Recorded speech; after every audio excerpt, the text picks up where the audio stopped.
The Whitsun weddings. That Whitsun I was late getting away. Not till about 1:20 on the sunlit Saturday did my 3/4 empty train pull out, all windows down, all cushions hot, all sense of being in a hurry gone. We ran behind the backs of houses, crossed a street of blinding windscreens, smelt the fish dock. Thence the river's level drifting breadth began, where sky and Lincolnshire and water meet. All afternoon, through the tall heat that slept for miles inland, a slow and stopping curve southwards we kept.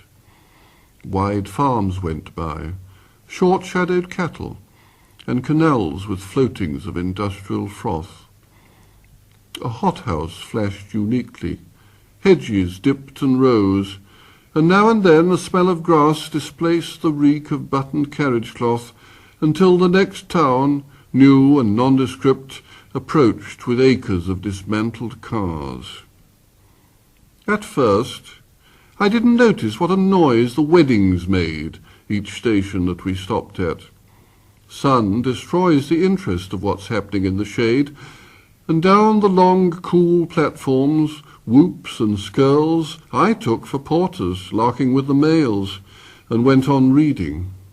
Once we started, though, we passed them, grinning and pomaded, girls in parodies of fashion, heels and veils, all posed irresolutely, watching us go, as if out on the end of an event, waving goodbye to something that survived it. Struck, I leant more promptly out next time, more curiously, and saw it all again in different terms. The fathers with broad belts under their suits and seamy foreheads, mothers loud and fat, an uncle shouting smut, and then the perms, the nylon gloves and jewellery substitutes, the lemons, mauves and olive ochres that marked off the girls unreally from the rest.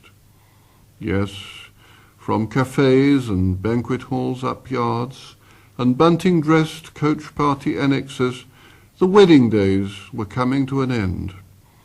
All down the line fresh couples climbed aboard, the rest stood round, the last confetti and advice were thrown, and, as we moved, each face seemed to define just what it saw departing.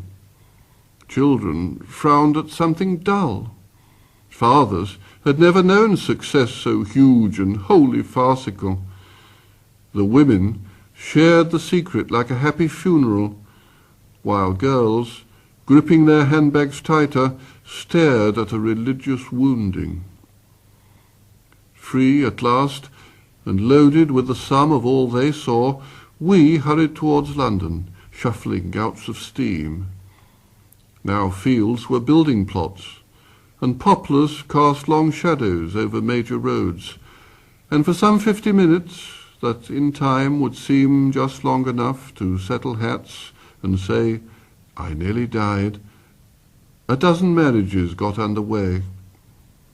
They watched the landscape, sitting side by side. An Odeon went past, a cooling tower, and someone running up to bowl, and none thought of the others they would never meet, or how their lives would all contain this hour. I thought of London, spread out in the sun, its postal districts packed like squares of wheat. There we were aimed. And as we raced across bright knots of rail past standing Pullmans, walls of blackened moss came close, and it was nearly done, this frail travelling coincidence, and what it held stood ready to be loosed with all the power that being changed can give.